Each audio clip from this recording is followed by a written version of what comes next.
What's up, guys? Welcome to this UFC Fight Night breakdown for the UFC 315 card, headlined by Muhammed and Della, Maddalena. It's taking place this weekend, May 10th, at the Bell Center in Montreal, Canada. Little, yeah, little recap of previous fights so far, previous fights of the past weekends. Last weekend we had Corey Sandhagen taking on Davison Figueredo, and Corey won that fight pretty dominantly. Looked super sharp, looked, you know, like better than ever. And that's saying something because Corey is one of the best bantamweights right now.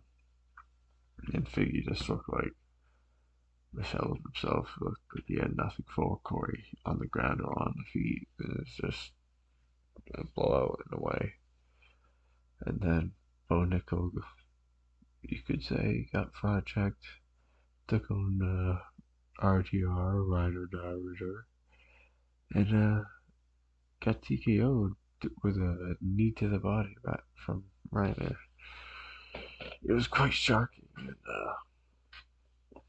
honestly did not expect it, but in a way did expect it, because Ryder Darvider is a former one double champ, so he's really good. And Bo is still early on in his career. He was 7-0, but now is 7-1. So yeah, wasn't a bad fight card. But moving on to this weekend in 315. So yeah, let's get on to the fight breakdown. So bear with me on the graphics and the all that, because this is my first YouTube video for this, and as time goes on, the graphics and design of this will get much better. But here we go. So the first fight on the card, we have Brad Katona versus Bezkat Almakan. Brad Katona, a former tough two-time winner. As you see right here, he beat Cody Gibson to win the tough finale for the second time, and he beat for the first tough finale. Let me look real quick. I believe it was Jay Kukin Yellow. I believe that's how you pronounce his name. But he's a former two-time winner. He's 16-4, coming off a loss to John Masamoto in a close fight. It was very close. It could have gone either way from what I remember, but I think John Masamoto edged it out. He beat Jesse Butler. Jesse Butler is an alright fighter. He's nothing too good, but then he has lost to Garrett Armfield, and then the Cody Gibson win and the Timur Valiev win for tough fights. So he's an alright fighter. He's more of a wrestler, but he will strike. So he's a really well-rounded fighter, but is labeled as a boring fighter, and he's taking on Bezkat Almagan. And as you see here, he has a loss to Umar Nurmagomedov, and the narrative around him is that, oh, he dropped Umar in that fight in the first round, and then Umar just held on for dear life, which is true. He did kind of drop Umar in that fight, but that's all he did, kind of. Umar just controlled him on the ground after that moment and just took a decision. And that was his first fight in the UFC. These for other wins are on the regional scene, so he stepped up on short notice to fight Umar, lost, and now he's fighting Brad Katona. And you've seen a couple of these fighters or fights recently where a fighter comes in on short notice, fights a really good guy, loses, looks good in the fight but loses, and then fights another guy and people think he's gonna win. But I don't know. Rakiton is real good. He has UFC experience more than Bezcott, so I'm leaning toward um, Rakiton to win because Bezcott hasn't. While he is good, hasn't proven himself at a UFC level yet. So I'm going with the dog. I think Rakiton takes this. Shit. And then we move on to Daniel Santos versus Lee Jong Yong. Daniel Santos is stepping up on short notice. Ji Hong Won was supposed to be fighting, who was it? Gavin Tucker, which I think that was going to go his way pretty thoroughly. But I think this is going to go his way too. He's taking on Daniel Santos, who, classic shooter box type of fighter, wants to get in your face, get into a brawl, swing a bang, grapple, all that type of stuff. But Lee Hyun Jung is a really good fighter. Uh, you know, I don't know much about him. He does have this loss to Hyder Emil, where I think it was a back and forth, but Hyder Emil ended up just knocking him out. Oh, wait, no, he knocked him out in the first round.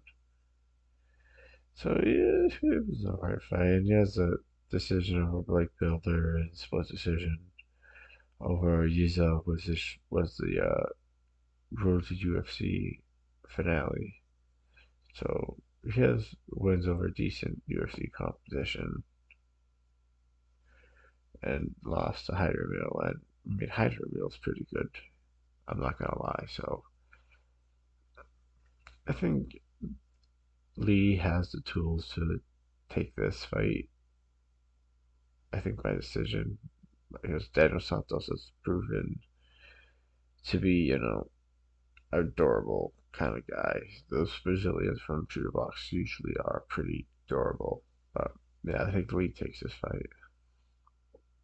And then we move on to Mark Andre Barrios versus Bruno Silva, which is a very interesting fight if you look at their last five that I have on the screen right here, which Mark Andre Barrios, 16-9, is on a three-fight losing streak, which is interesting because he got knocked out by Justin Silvas and knocked out by Joe Pfeiffer.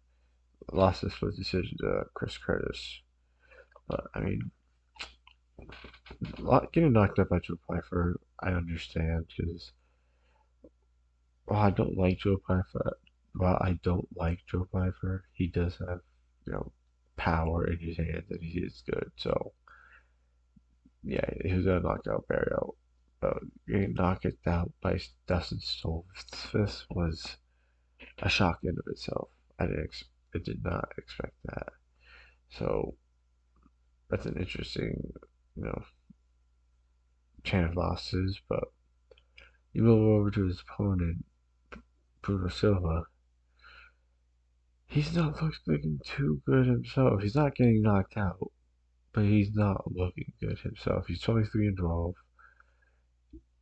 His last win was a KO over Brad Tavares, which was really impressive because not many people KO Brad Tavares. I think that was the first time Brad Tavares was KO'd in his career, if I'm not mistaken.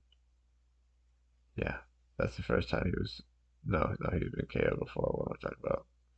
Rob, Rob, Rob Whitaker KO'd him. Whatever. But yeah, he knocked out Brad, but then he lost to Brendan Allen or sub, which is okay. Brendan Allen, while not top five, he is top 10 middleweight in the world.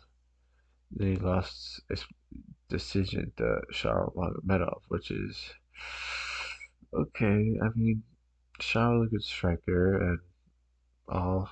MVP just beat him, but Char's still okay. And then he lost to Chris Weidman, but my God, did he almost lose his eyeballs in that fight because Chris was poking the shit out of him and did not get 1 point deducted, so it was a bit suspect. But then he lost Ismail Nardiev, which I don't know. He's been kind of showing where he doesn't want to be in this fight. In the fight, he wants to just get the fight over with. So you know, it's a weird position for both men to be in. But based on the will to fight and based on who actually wants to try and get a win, I lean toward Mark Andre Barrio just because Bruno Silva hasn't shown anything to want to win or anything.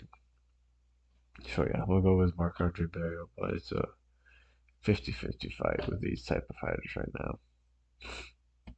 Then you go to the first fight on the prelims. You got Navajo Sterling versus Ivan Erslan. Interesting fight right here. Ivan Erslan 14-4. Not the best record. Coming off a loss to Kutalava. Beat Pogson. Um, Nico. Lost to Rafael Hartic. But these are losses. Other than the no, other than the Kuzala loss, all these fights are outside the UFC. So take that into consideration. He lost that fight, by split decision. So very hot gold type of fighter. Taking on 6-0 Navajo Sterling. Very fresh fighter to be in the UFC, similar to Bo Nickel. Navajo 6-0. Had one real fight in the UFC against Tuka Tokos, which was a decision, which was he should have finished him, but he didn't. Probably wanted to get that few round experience, but because he's finished every other fight before the final bell. No, he didn't. He didn't finish his first fight, but he's an alright fighter. I do lean toward Navajo winning because he's more polished, more well-rounded, even though he's early on in his career. But the thing is, right now, as fans know, in 2025, undefeated fighters have a terrible, terrible record. As of right now, undefeated fighters are 12-20 in 2025. Not a good look. Not a good look. And Navajo is. I mean, there's been a couple fighters, obviously, that have kept their undefeated streak, but a lot of them haven't. And Navajo should keep it here. He should beat Ivan Arslan, but at minus 320, based off how his last fight looked, I don't agree with the odds. I think it'll be a closer fight than that, but I think Navajo may pull it off in the end. And then you have in the next fight, Modestas Bukakis versus Ion Kutalava, speaking of Ion. Um, yeah, it's a fight that kind of doesn't mean much for this division. The winner probably gets like a fighter right outside the rankings, maybe a top 15 guy. Who knows? Modestas Bukakis kind of on a run right now, 2 fight win streak. Uh, you know, beat Tyson Pedro, which is Tyson's alright, and then beat Zach Pago, which has he showed Zach Pago shown that he's not really UFC level. Lost to Vitor Petrino, which gotta say not age well. Vitor Petrino has looked don't mean to be mean, but has looked like dog shit his last couple fights. And then he came back, bounced back against Martin Pragio, subs him up, and then beat Rafael Sequeira, which Rafael Sequeira has shown time and time again that he does not want to be in that cage. And so he got knocked out in the first round. So yeah, find Ion Kutlava.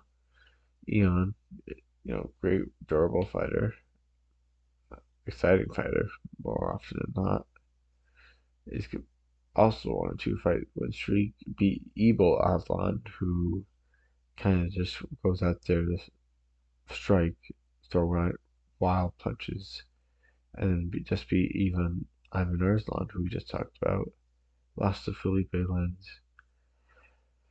Beat Dana Rosa, which Dana Rosa is nothing crazy. And lost to Kennedy and Checo, which Kennedy's pretty good. He's shown this to be evolving as time goes on, but it's a very, very close fight. I think they both, after, there's a quick turnaround for Eon because he fought on the, I think, a Seattle card, and after he won that fight against Evo, I think everyone was saying, hey, you should fight with Justice, and now he's fighting with Justice. So it's a very good fight for both guys. I think Eon may pull it off, but it's very close. Both fights at this stage of the career are very even. So we'll have to see. Moving on, we have Jessica Andrade versus Jasmine Jasdavicius. Interesting fight. Um, Jessica Andrade, a former champion, 26 and 13 at this stage in her career is just bouncing back, wins and losses. Not really keeping it consistent. Sorry, excuse me. Lost to Javanon, which she was just throwing, looping over hands and just got caught because she kept her chin up in the air.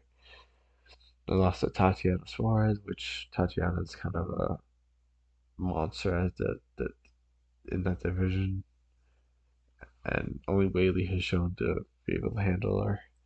And she beat Mackenzie Dern, which Mackenzie Dern.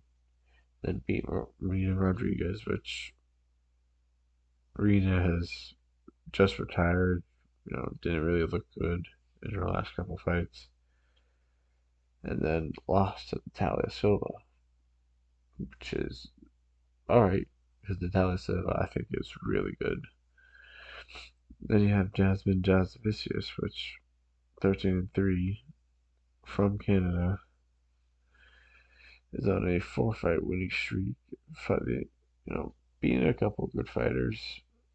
Um, she beats Jessica Andrade. She's going to be in a really, really good position to be, fighting a top contender or top 10 contender, maybe someone right outside the top 5.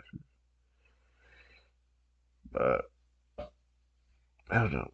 I think Jasmine does win because Jessica, I think, is on the back end of her career in their primes, or in Jessica's prime. I think Jessica, starches Jasmine, but at this stage in the career, Jessica is just slowly aging, slowly, getting slower, and Jasmine's just on a streak right now, has all the momentum, and just looks better than ever. So yeah, I think Jasmine ends up taking this fight. And then we have Mike Malott, the featured prelim, Mike Malott versus Charles Radke. Interesting fight. Mike Malott, another Canadian fighter, coming off a win off of Trevin Giles in a very lackluster and not so entertaining fight, but did what he did to get the win. You know, just also before that, just lost to Neil Magny, which he was winning that fight. Won rounds 1, 2, and was winning round 3. And then Neil Magny got on top of him, and Mike kind of quit. he kind of just laid there like, okay, I give up. Please don't keep hitting me. You know, just quit. And he was winning the fight. He got like I don't remember what the time was he lost that fight, but he survived a couple more minutes. Let's see. Hold on, let me look at what time he lost that fight at. Yeah. Wow. I didn't realize it was that close. He lost the fight in the third round by TKO at 4 minutes and 45 seconds. So he, shells up a little bit, survives 15 more seconds. He wins that fight, and he's on a 5 fight win streak. But he didn't. He gave up. He let Neil beat him, and he is a good fighter. He is the better technical fighter in this fight. But that little instance of quit just speaks volumes in this fight game, and especially against the guy he's fighting, which is Charles Radke, who is also coming off of win of Matt Selmsberger, but coming off a loss of Carlos Prates, which not a bad loss. He was pressuring Carlos moving forward, and Carlos right now is one of the best, even though he's coming off a loss to Ian Gary. Carlos is a nasty striker and can take anyone's lights out if given the chance. But before that, beat Gilbert Arena, Blood Diamond, Raheem Forrest. Raheem Forrest was outside the UFC. Blood Diamond was his first fight in the UFC, but Blood Diamond and Gilbert Arena, Matt Zellensberger aren't the best fighters. But Charles Radke is a durable fighter.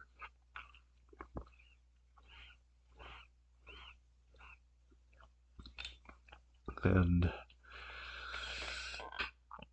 I think he takes this. He's not the prettiest fighter, but he's has more power than Mike Malott, and he has more durability than Mike Malott. Like, if given that opportunity to quit, Charles is not gonna take it like Mike did. So I think not Mike. I think Charles is just gonna weather that early storm that Mike brings in, get to the second round, stop pressuring Mike, and then Mike's gonna slowly start wilting, start quitting, and I think he's gonna finish him. I think Charles is gonna KO Mike a lot to ups to shock Canada and go on the mic and say some messed up shit like he always does when he gets a dub. Let's go. Moving on to the first fight of the main card, we have Benoit Saint Denis versus Kyle Prepolek. Interesting fight. Short notice fight. Benoit was supposed to originally be fighting Joel Alvarez. That was going to be a great fight, but this all works in favor of Benoit because I think Joel Alvarez was going to piece the ever living shit out of Benoit, which would not be good for Benoit because Joel Alvarez is a nasty, nasty dude. Benoit is on a 2 fight losing streak, coming off that dominant, dominant loss to Renato Moicano, where Renato just destroyed him in the first round with ground elbows, ground strikes, and just bloody him up, cut him up, swelled his eyes up. And then the second round, they kind of just called it. And then before that, got knocked out by Poirier. But before that, he was on, I believe, a 5 or 6 fight finish streak, which was really, really, high at the time when he was going into the Dustin fight. And he was winning that Dustin fight, but Dustin found the mark, knocked his ass out. But he's taking on Kyle Prepolek, who is a very short notice opponent, a couple days short notice. And he's a former UFC fighter. He had two fights in the UFC. He fought Nordine Talbot and Austin Hubbard. Lost both those fights, and they cut him. Went on the regional scene, got a win, lost, and then got a couple more wins. And back here to save this fight on the main card because Benoit out the knee wants to stay up on the fight, which you gotta bet respect Benoit. Wants to fight anyone, and the UFC gave him someone. So you obviously have to lean toward Benoit because he's been in camp. Kyle hasn't, and he's been training for this fight. So I think Benoit's gonna drown him, maybe some in the later rounds, but we'll see. Then you have Alexa Grasso versus Natalia Silva. Interesting fight. I keep saying that. Interesting fight, but Alexa Grasso, 16-4, coming off that trilogy with Valentina Shevchenko, where she started with her shocking the world and choking Valentina with a, I can't remember what it was. It wasn't over her naked because it was on the chin. It might have been a chin crank or whatever. But then she rematched Valentina in another draw, which I don't know, a bit suspect decision. And then fought Valentina again and just showed that she didn't have anything in the wrestling defense department. Valentina just took her down and controlled her and won the fight kind of vividly. I mean, Alexa Grasso is good. She's a former champ, obviously, but she hasn't shown that grit that a champion needs. And I think she's fighting a very good prospect in Natalia Silva, who is on a 5-fight win streak, coming off a win of Jessica Andrade and Viviane Araujo, which two very good fighters in this division. And I don't know, Natalia Silva just looks like that type of fighter who is poised to be the next top fighter. Maybe not champ, but definitely like number one or number two for a good number of years. It's similar to how like Rob was to Izzy or something.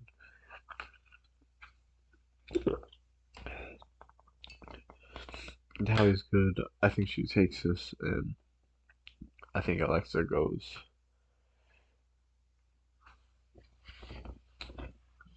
for another loss. Sorry. Moving on, we have Jose Aldo versus Amin Zahabi. Jose Aldo, what more needs to be said about him? One of the GOATs, a legend. Was the original featherweight GOAT before Alexander Volkanovski came around. And, was champ for a decade. No one could top him. No one could beat him. And his longevity has to be studied because he has been going and he has been fighting for as long as can be. And as you all know, he's from Brazil. No one knows his real age. He doesn't have a birth certificate, so who knows? This dude may be 65. We never know. And he's still looking good as ever. Well, not as good as ever, but he's looking good. Jose Aldo, 13-9, coming off a very close loss to Mario Batista. Um, Arguably, he did win that fight. Mario Batista just kind of took him, didn't take him down, just held him against the fence and did nothing. Jose did nothing too, just sat there.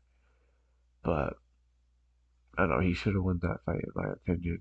He got screwed. But before that, he came back from so-called retirement and beat Jonathan Martinez in Brazil. I don't know, Jose, unless he was retired after that Rob loss, he wasn't retired. He was boxing. He was boxing people. So he's still fighting. He's still active, and he's fighting aim as a hobby, which he is on a 5 fight win streak. But Jocko Rodriguez, Ricky Tercios, not really, UFC level. You have Richie Long, which okay, Richie Long's pretty good. He fought a lot of guys. Then Muhammed Basher, which that was a very close fight, and Muhammed Basher just got knocked out by Ricky Simone. So I don't know. And then he beat Pedro Munez, which okay, Pedro's decent, but Eamon's not, Eamon's I'm pretty sure like 35, 37 years old. Let me check. Yeah, he's 37 years old, so he's not any spring chicken. So I don't know. My gut tells me to lean Jose because the times that Rob does loses, not Rob, the times that Jose does lose against it's against guys who pressure him against the cage and just hold him there. And Ian Zahavi is not known for that. He's known for being a striker, and I just don't see him out striking Jose. Unless Jose finally starts to look old and severely slows down, I think he just outstrikes, not outpoints. Aiden's a hobby. Rips to the body, hurts him, and maybe finishes him or gets a decision. Moving on, we have the first of two title fights, the co-main event of the evening. The champion Valentina Shevchenko taking on Manon Fiorot, the true #1 contender. Valentina Shevchenko, 24-4-1, coming off a win of Alexa Grasso, a draw of Alexa Grasso, and then that loss of Alexa Grasso. And before that, she was on a generational run, as breaking records. She beating Talia Santos. I believe she broke the record that Ronda Rousey had for flyweight defenses. Because before that loss, she was on a 9 fight win streak. And then in that Talia Santos fight, she kind of looked a bit slower and was like, okay, maybe she's starting to finally feel her age. Excuse me. And she was, I think she might have been winning that Alexa Grasso fight until she threw a spinning back kick that she, too slow. Alexa slipped, caught her, and just subbed her, which great for her. But after that, Alexa showed that she couldn't beat Valentina again. So Valentina became the champ. She's 37 years old. Still looks, starting to look a bit older still, but with that age, she's started to, try to evolve her game into a more of a wrestling style. And she showed that in the last fight, just mostly out wrestling Alexa, which got her the win. But she's taking on Manon Fiorot. And Manon is really good. She is, or has been, the #1 contender for, I feel like, a long time. I think since she beat Caitlin Saravana, which was, I believe, 2023? No, 2022. So yeah, she's been like the #1 contender for that long. She beat Caitlyn at the end of 2022, and then right at the beginning of 2023, Valentina lost to Exlo, and they had that trilogy. So she's been sitting out, fought Rose, beat her, and then fought Aaron and beat her, and now she's fighting Valentina, and I'd say that Manon beats her. She's not super young, she's 35, she is younger than Valentina. She is the better striker, more polished right now, more fluid and smooth, faster. but she's shown a few bad tendencies, and I think Valentina has the more championship level experience, and she's just gonna know what to do in this type of fight. So I think Valentina is gonna end up retaining the title, and still, and yeah, maybe if Valentina wins, she gets a super fight where John Lee comes up, fights her, unless they do John Lee versus what's her face for the Janjarova. We'll see. Yeah, I think Valentina remains the champ. And now, the main event. We have the champ, Bilal. Remember the name, Muhammed, taking on my guy, my boy, Jack Della Maddalena. Man, I gotta say, Jack. Jack's my guy. I love Jack. But this is a very, very hard fight for him because while people rag and shit on Bilal is damn good. He is the champ for a reason. You can't doubt him anymore. And he just finds a way to win. That's what he does, which is what you need to do in this kind of fight. You don't have to be exciting and all that. You should be exciting if you want to get paid more. But hey, keep winning. Eventually, no one's gonna be able to stop you. You know, beat Wonder Boy, which Wonder Boy is old. It's okay. Wonder Boy doesn't know how to wrestle. And then he beat Vicente, which was a rematch, and Vicente knocked him out in the first fight. And he just wrestled him, got a decision. And then surprisingly, in the Sean Brady fight, Bilal was just throwing strike after strike, piecing up Sean Brady, and then got standing TKO over him, which was insane. Then stepped up on short notice to fight Gilbert Burns at 288 after Charles Oliveira and Benil Dariush fight fell through. And Gilbert kind of broke his arm in like the first or second round, and it was nothing. Like, well, I'll just kept his range and punch, kick, won the fight. Nothing crazy. And then finally got his title shot against Leon Edwards when shocked the world when he beat Leon and finally became the welterweight champion of the world. And he was supposed to fight Shavkat Rakhmonov at UFC 310. Bilal's foot got infected, so he had to sit out. Shavkat fight Ian Gary. Shavkat won, and then we were supposed to get Bilal versus Shavkat again, but then rumor had it Shavkat went into that Ian Gary fight injured, and fighting just made the injury worse, so couldn't fight. So who'd they call?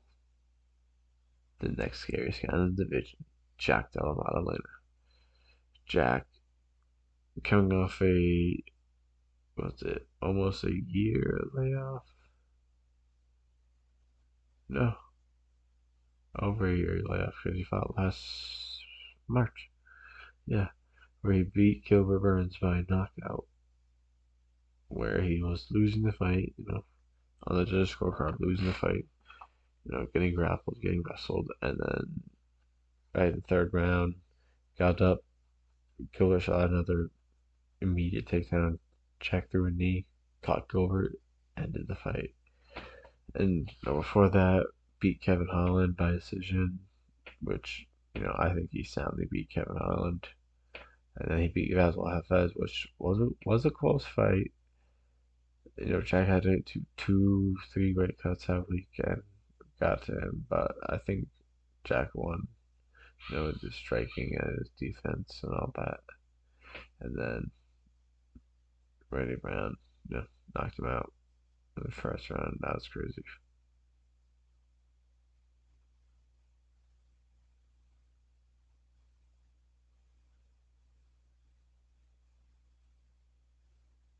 But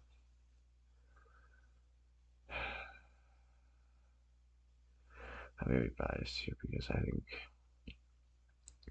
I've been riding Jack Della Maddalena ever since I've seen him fighting on the Contender Series where he fought Angelusa and he just pieced the hell out of Angelusa the entire fight.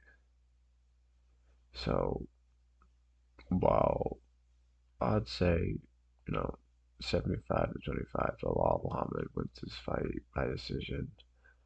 Wrestles Jack, keeps him down, holds him. Jack does great, defensive, you know, defending submissions and defending a couple takedowns and all that, but Bilal just wrestle fucks him into a decision. I think Jack has the tools to be able to pull this off and beat Bilal by TKO in the third or fourth round. I think, unlike Leon, Jack isn't just gonna wilt and quit and just you know panic under the first sign of pressure.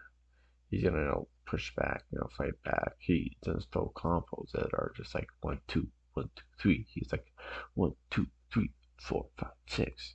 He just keeps throwing combos, and he's really one of the best boxers in this division. And I don't know. I think Jack just pulls it off. I think he pulls off an upset, knocks out Bilal Muhammad, and becomes the new welterweight champion. I'm probably biased. I might email words, but man, I think he does it. But that concludes it, and then future events after this.